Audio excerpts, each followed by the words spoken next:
అమరావతికి మరొక గిఫ్ట్ ఇస్తున్నారు బాబు గారు. అమరావతితో దేశంలోని ప్రధాన నగరాల అనుసంధానానికి వేగంగా అడుగులు పడుతున్నాయి. దక్షిణాదిలో ముఖ్య నగరాలైన చెన్నై, బెంగళూరు నుంచి నేరుగా చేరుకునేందుకు high speed access control highway నిర్మాణానికి ఏర్పాట్లు ప్రారంభమైనాయి.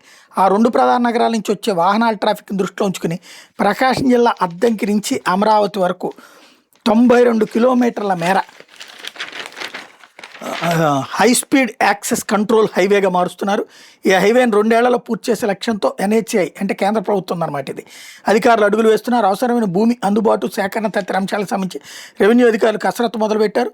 అమరావతికి ఇప్పటికే చెన్నై, కోల్కతా హైవేలో నిర్మించిన విజయవాడ వెస్ట్ బైపాస్తో నేరుగా చెన్నై కనెక్టివిటీ ఏర్పడితే NH65 ద్వారా హైదరాబాద్తో కూడా కనెక్టివిటీ ఉంది.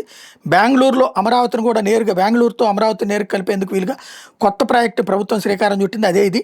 అందులో భాగంగా బెంగళూరు, కడప, విజయవాడ ఎక్స్ప్రెస్ హైవేలో అద్దంకి నుంచి అమరావతి వరకు హైస్పీడ్ యాక్సెస్ కంట్రోల్ రోడ్డు కడతారు. బెంగళూరు విజయవాడ హైవే ప్రకాశం జిల్లా అద్దంకి దగ్గర ఉన్న ముప్పవరం దగ్గర NH16 కలుస్తుంది. NH16 కొత్త ప్రాజెక్టులో భాగంగా హైస్పీడ్ యాక్సెస్ కంట్రోల్ హైవేగా మార్చబోతున్నారు. ప్రస్తుత హైవేలో అద్దంకి నుంచి అమరావతి మధ్య 36 చోట్ల ఎంట్రీ, ఎగ్జిట్ పాయింట్లు ఉన్నాయి. వీటి ద్వారా ఆటోలు, ద్విచక్ర వాహనాలు హైవేలోకి వచ్చి ట్రాఫిక్ రద్దీ పెరిగి రాకపోకల వేగం తగ్గుతుంది.